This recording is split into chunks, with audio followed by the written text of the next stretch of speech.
Okay guys, welcome back. So today I'm going to show you how to check your TikTok account when it is created. If you want to know when your account is created on TikTok, let me show you how it is done. So what you need to do is open up the app. You need to click on your profile.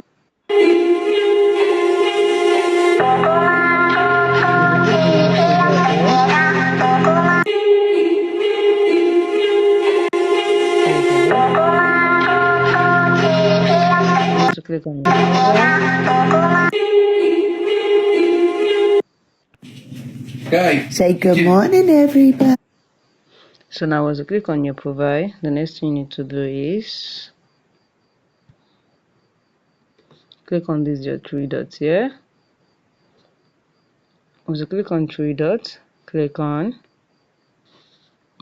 privacy, settings and privacy. Then scroll down and click on activity center.